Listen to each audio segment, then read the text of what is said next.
symptoms.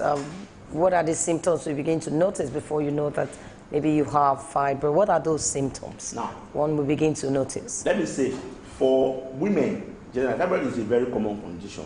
It's very common, and in women of the reproductive age group in this part of the world, up to 70% of our women may have some fibroid in their womb, and that it's important to stress that most of them will be asymptomatic. That is, they will not have any symptom, they will not have any complaints, they will not have any sign. So, doctor, you're saying that you can have fibroid without knowing? Yes. It will just be in you, okay? It's very possible. So, it's very possible to have fibroid without knowing, and those ones constitute the majority of cases. About a third of women, however, have symptoms, and these symptoms will now include heavy menses. The amount of blood lost during menses will increase, and there could also be regular bleeding, so intermenstrual bleeding. Those are signs of, these are symptoms of fibroids, and it's also possible that this fibroid is a growth that is getting abnormal in a place that the uterus should occupy ordinarily, and the uterus has some contingent or adjacent structures. So those structures could also, there could be symptoms due to the pressure this new growth is putting on the surrounding structures, vis-a-vis the bladder, which is in front of the uterus. So if the bladder capacity will now reduce, the woman will now have to pee several times, and it will also put pressure on the rectum, so the difficulty in passing stool or constipation will also be a symptom.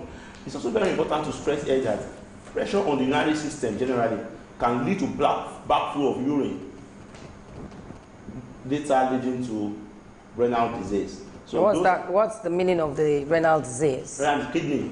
Okay. So that's of kidneys. So this particular case is known as obstructive uropathy, like an obstruction due to the mass effects of that fibroid.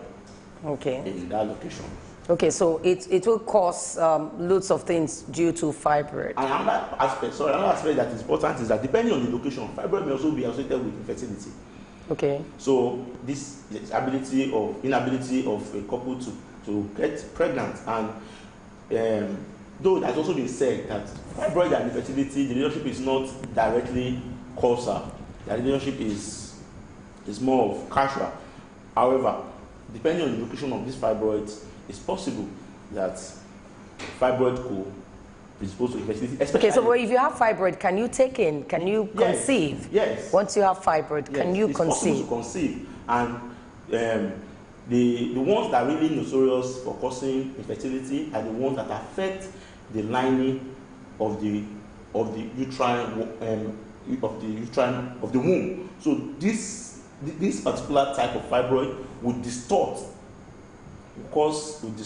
the lining of the womb and can interfere with fertility. If you, we need to open the phone lines for them to call. If you have fibroid or you know someone that has fibroid, you can call in. If you are the person, call in. We have a gynecologist here. It's free consultation, and we have Gani here. You can call in, and so that you can interact live here in the studios. But we'll go on this break. When we come back, we really want to know, aside these causes, do we have treatment for it? Can it be treated? And how can we prevent all of these things is what we're going to be discussing once we are back. So we'll go on this break. We'll be right back.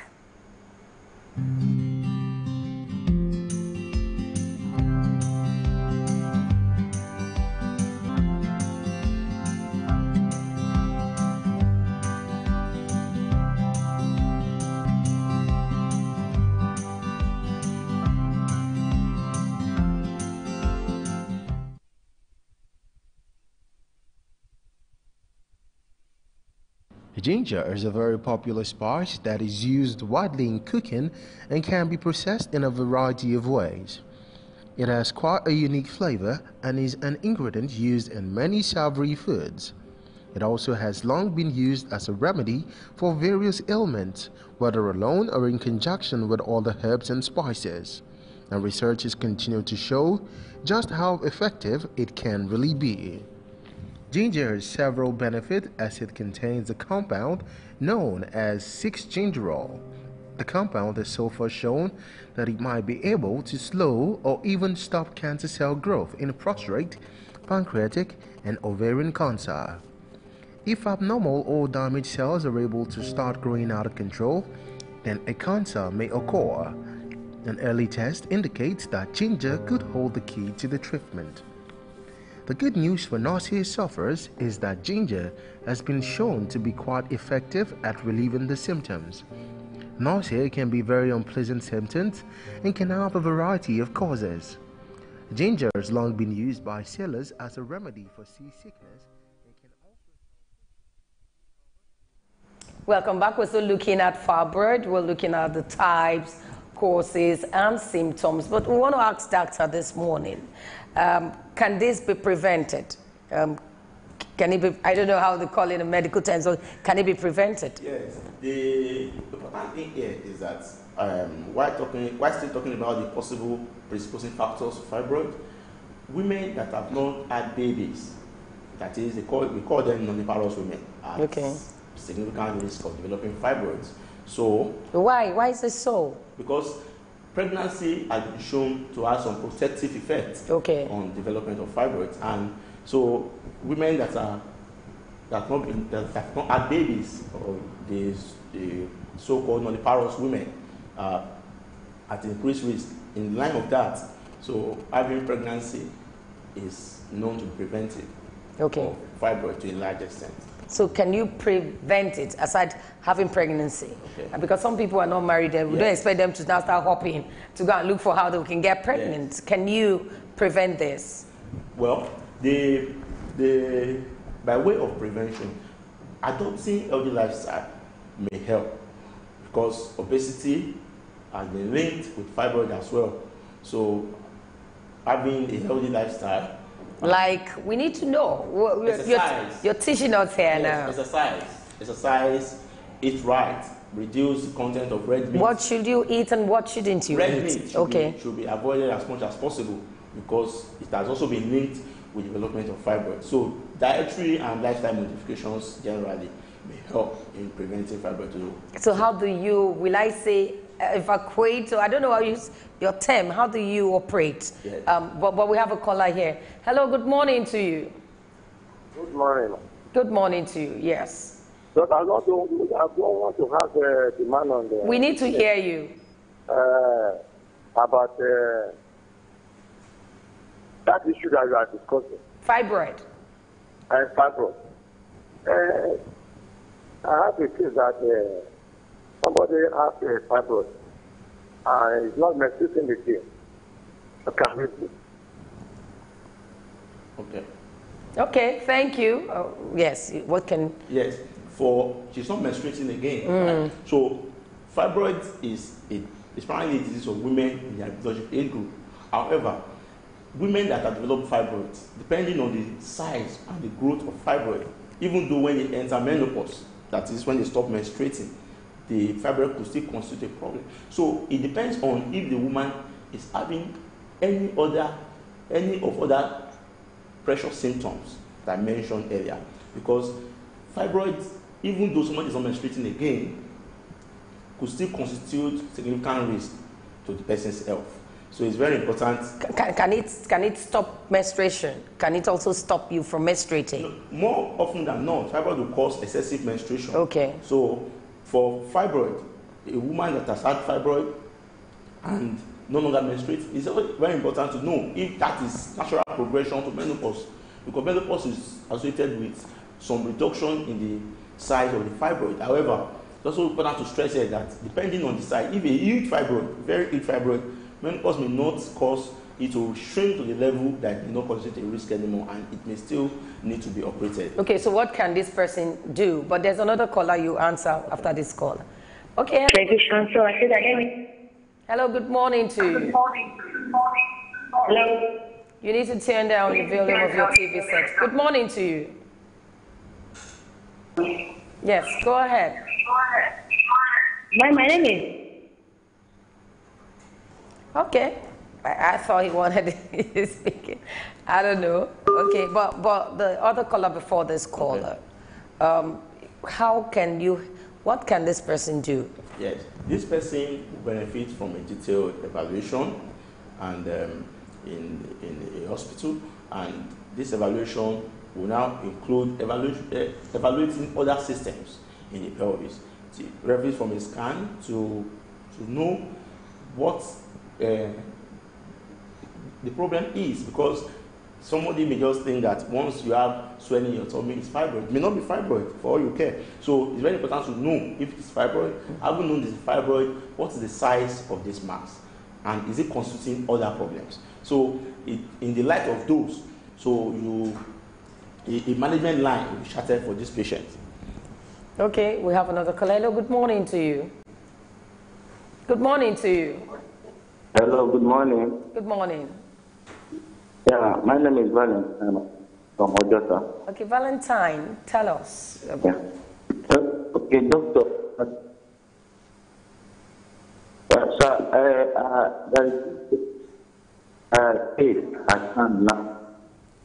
A woman was diagnosed of multiple fibroids, and she's pregnant, 5 months pregnant. 4 months pregnant. And the fibroid is 18 mm, 19 mm, and 26 mm, and 57 mm. I don't know if you heard him. Then the largest one are at the lower region, and she's pregnant right now. Honestly, Valentine, I think we can't, I don't understand it. Maybe it's your phone, or maybe it's too close to your mouth. Or... Hello. Okay. Can you hear me now? Okay, go ahead. I said a woman is 5 months pregnant and was diagnosed of multiple fibroid. Yes. Okay. Yeah. And according to 18 mm. Doctor, I know what I'm talking about. That is the size of the fibroid. Okay. 18 mm. Okay. And 19. Maybe what we'll do for you is that the producer have gotten your number. Maybe after the program, you get to speak with the doctor. But we need to educate other people. Thank you for calling, Valentine. We need to educate fibroid and pregnancy. Okay. So fibroid, like I said earlier, a lot of our women have fibroids, and a lot of them still get pregnant with it nevertheless. So it's very important here to stress that fibroid coexists with pregnancy, and when that happens, the fibroid may have some effect on the pregnancy, and the pregnancy in itself may have some effect on the fibroid. So it can be threatening to the pregnancy. So in women with fibroid may be associated with pain, especially during the second trimester. So in that particular condition, the pain could be excruciating, and the person should actually report to the hospital. Okay, so this caller now, the person should go to the hospital? Yes, if the person is having pains. Okay. Another thing fibroid could cause in pregnancy is preterm labor.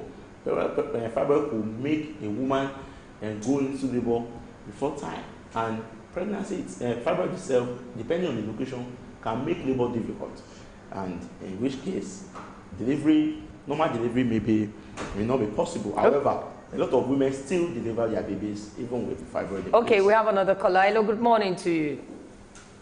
Hello, good morning, ma'am. Good morning to you. Go ahead. Yeah? Yes, you called us. I guess you want to ask a question. Okay. Okay, also looking at, we've seen all sorts of people come in on social media and Facebook and tell you, well, you don't have to do the operation. You can actually get it removed by taking some herbs, natural things. Does that work? Yeah. The important thing here is to stress that the way fibroid should be treated, like any other disease, depends on the opinion of the specialist, who can actually provide adequate care for women. You're a gynecologist. Yes. What should we do? So, as a gynecologist, when a patient comes, we evaluate the patient vis-a-vis a number of factors, the symptoms she's having, and we chart out chart a line of management for such patients, which could include medical management or surgical management. Sorry, in our practice, there is no place for. So it has to go through the blades. It has to go through the blades. Preparations in our practice, and that they've not been shown to really help these women. And I have to stress at this point that many of those advertisements and materials being circulated, supplements and stuff like that, may actually do more harm than good, because they may prevent such women from seeking medical care early, in which case the condition may now develop some complications, which may make the lives of the patients more difficult. So what's the final solution for? Final solution for fibroid, if you're talking of solution, it depends on what the patient is having. So it could be medical management or surgery. So medical management could be targeted at the symptoms she's having. If she's having heavy menses, there are drugs that could counteract that. And if it's grown, very grown. If it's very grown, so they can also do medical management. There are some injections that we give that will cause fibroids to shrink. Okay. However, those injections will mean the woman will not menstruate. It's like mimicking what happens at menopause. Okay. So the woman will not menstruate, and the woman may have some issues related to menopause. And on the other hand, it could be surgery. So this type of surgery you do for a patient with fibroid depends on some other factors, like has she completed her family size? Does she want more children? So if she wants more children, or there's some infertility in the case, then mammectomy, that is surgical removal of fibroid, is advised. And in women that have completed their family size and still having problems with fibroid, removal of the uterus may be the treatment. I want to thank you. We must wrap up now. This is very interesting and educating. But some other time we'll invite you as a Ghani to treat some other things for us. But thank you for coming on this segment of the program. We have Dr. Benga Ajape. He's a senior registrar, OG Luth. Thank you for coming on this program. Well, viewers at home, up next is Superdome Sports. We'll be right back.